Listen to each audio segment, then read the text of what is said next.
Assalamualaikum warahmatullahi wabarakatuh. My name is Hani Nur Shamiza binti Samsudin. My metric number is 1230418. Today I want to introduce about the media effect theories. If you know, media effect have three theories such as hypodermic needle, two-step flow, and selective exposure theories. Firstly, the hypodermic needle theory suggests that mass media can directly and powerfully influence audience, with messages received passively without resistance or analysis.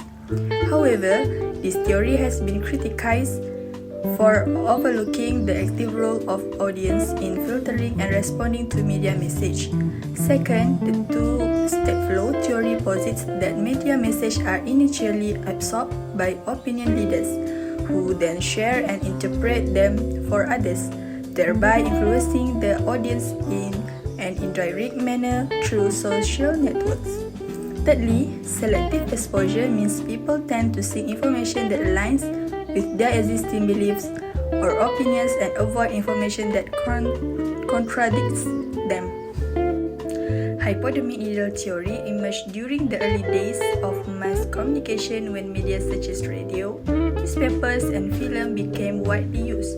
Mass media was believed to have a powerful and direct influence on audience, especially in the context of propaganda during World War I.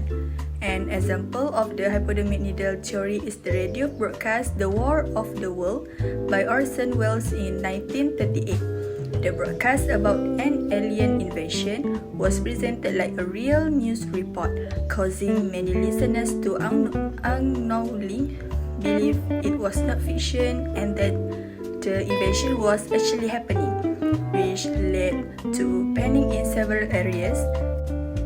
Next, two-step flow theory was introduced in the 1940s by Paul Lazarsfeld and two colleagues, Bernard Berelsen and Hazel Gaudet. They found that media messages did not directly influence the public, but were filtered through opinion leaders, who were more active in following media and then passing on information to others in their social circles. An example of the two-step flow theory can be seen in vaccinated awareness campaigns. Doctors and health experts, as opinion leaders, receive messages from the mass media about the effectiveness and safety of vaccines. They then convey this message to their patients through interpersonal communication, explaining the benefits and addressing any concerns that may arise.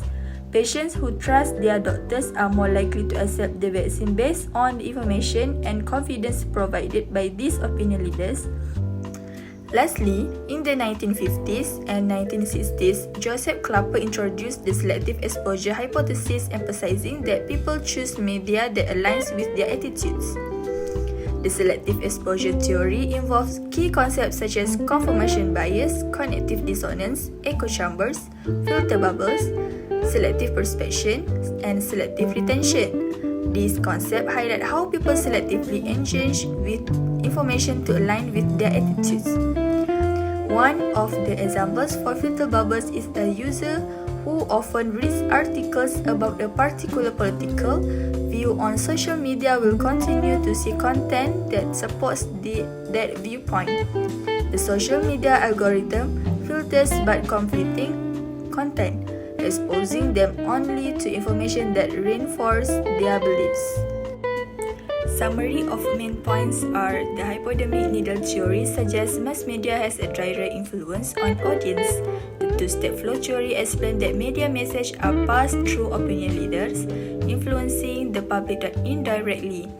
The selective exposure theory shows that individuals tend to seek information that aligns with their beliefs and avoid contradicting information. Implication and contemporary relevance. These theories highlight how media influence individuals and the active role audience play in selecting information. In the age of social media, selective exposure and filter bubbles are increasingly relevant, shaping worldviews and contributing polarization. This emphasizes the importance of media literacy and exposure to diverse perspectives for a more open and informed society.